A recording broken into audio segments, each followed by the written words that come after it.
నా జీవితం ఈ సంక నాకు డ్రెస్ పిచ్చి ఫోన్ బాగుంది. చూసుకుంటుంది. అరే యశు ఈ డ్రెస్ ఎలా ఉందిరా? బొక్కలా ఉంది, నీకు అస్సలు సూట్ అవ్వదు. బానే ఉంది కదా. ఛీ. ఓడి అమ్మ. ఆ? హే బృందా, ఈ డ్రెస్ నీకు చాలా బాగుంటుందే. నిజంగానా? ఆ? ఎంత బ్యూటిఫుల్ ఉంటుందో తెలుసా ఆ డ్రెస్ లో. ఇందాక బాలేదన్నావే. బొక్కలా ఉంటావు.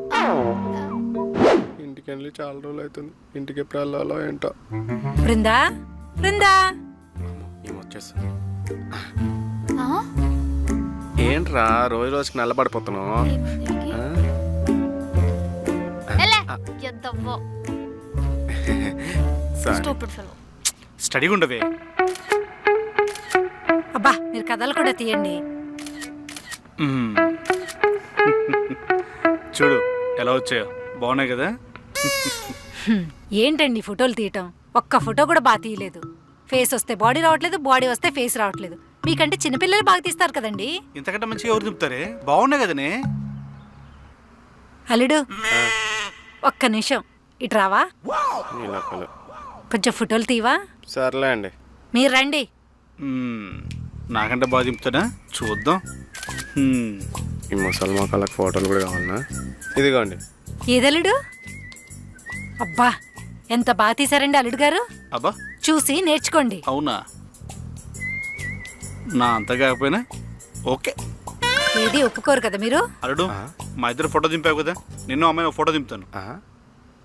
బృందా డార్లింగ్. బృందా ఏంటమ్మా ఏం లేదు డార్లింగ్, నిన్ను అబ్బాయి కలిపి ఒక ఫోటో దింపుతామని. ఇప్పుడు ఎందుకు నాన్న ఇవన్నీ? మీకు ఎట్లాగూ ప్రీ వెడ్డింగ్ షూట్ జరగలేదు. ఇంట్లో పెట్టుకోవడానికి ఒక్క పెళ్లి ఫోటో కూడా లేదు. ఇద్దరు కలిసి ఒక ఫోటో దిగండి. అది కాదమ్మా. నువ్వు అంతే అంటావు. ఏది కాదే రాదు, దిగండి. పక్కన మావయ్య నిల్చో ఇప్పుడు అవన్నీ ఎందుకు మావయ్య? ఫోటో అమ్మా, మెమరీ. ఆ. రెడీగా ఉండండి. అల్లుడు జరుగు అల్లుడు. అమ్మా బృందా కొంచెం దగ్గరికి రా. మ్మ్. అల్లుడు చెయ్యి. కొంచెం నవ్వవే. నేను చెప్పింది నీ మీద కాదు, అమ్మాయి మీద చెయ్యి అల్లుడు.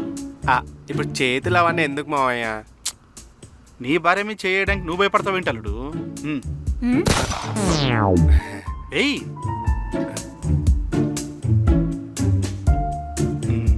ఆ. అల్లుడు ఆర్టిఫిషియల్గా ఉంది, న్యాచురల్గా ఉండాలి. ఓకే మావయ్య, ఇప్పుడు మీకు న్యాచురల్ కావాలి అంతే కదా? అవును అల్లుడు. అది ఇప్పుడు చూడు, చూడముచ్చటగా భలే ఉన్నారు.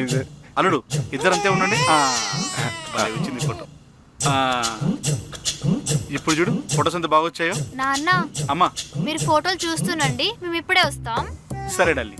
నాకు చిన్న పని ఉంది, నేను బయటకు వెళ్ళేసి వెళ్ళు. పర్లేదండి రండి. మావయ్య. ఓసి ఓసి ఏమైంది?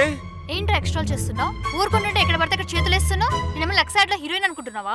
ఓసే ఓసే నేను చెప్పేది వినవే. పెళ్ళయింది కదా అని సొంత పిల్లంలో ట్రీట్ చేస్తున్నావు. సొంత పిల్లం అయితే చేతులేని ఏకంగా కాలే అప్పుడు వేసా. రెండు కాళ్ళు విరగ్గొట్టేదాన్ని చర్చిలో చిల్లర ఏరుకునేవాడివి. ఏ ఆ చిల్లర డబ్బులతో శారీలు కొనుక్కుంటావా? ప్లీజ్ చెప్తాను వినవే. చెప్పరా చెప్పు. నీ రీజన్ జెన్యూన్ ఉందనుకో తీస్తా, లేదంటే కోస్తావు. చెప్తా. అసలు ఏం జరిగిందంటే సరేరా, నీ వచ్చాక చూస్తాలే, కంగారేం పడకు. ఏవండి ఓకే ఓకే. ఏవండి ఒక్క నిమిషం. అబ్బా, అదేరా. ఏవండి రై నేను మళ్ళీ చేస్తాను నాకు. ఏంటి? ఏవండి నాకు అల్లుడు అమ్మాయి విషయంలో ఏదో తేడా కొడుతుందండి. ఏ ఎందుకు? అంటే వాళ్ళిద్దరు నిజంగానే ప్రేమించుకున్నారంటారా? అదేం డౌటే పిచ్చిదన్న. మొన్నే చూసావుగా, వాళ్ళిద్దరూ ఒకరి కోసం ప్రాణాలు ఇచ్చుకునే దాకా పోయారు. అది చూసా కూడా నీకు ఇలా అనిపిస్తుందా? అంతవరకు ఓకేనండి. అప్పటి నుండి డౌట్ వస్తుందండి. వాళ్ళిద్దరు కలిసి తినటం కానీ, కలిసి మాట్లాడటం కానీ, కలిసి టైం స్పెండ్ చేయటం కానీ ఏ రోజు నేను చూడలేదండి. చూడవే, ఎంత ప్రేమించుకున్నా కూడా పెళ్ళయ్యాక ఇద్దరి మధ్య చిన్న చిన్న మొహమాటలు ఉంటాయి. అంత మాత్రానికి నీకు వచ్చిన డౌట్ కరెక్ట్ కాదు. పైగా ఇంట్లో మనం ఉంచుకొని ఫ్రీగా ఎలా ఉంటారు చెప్పు?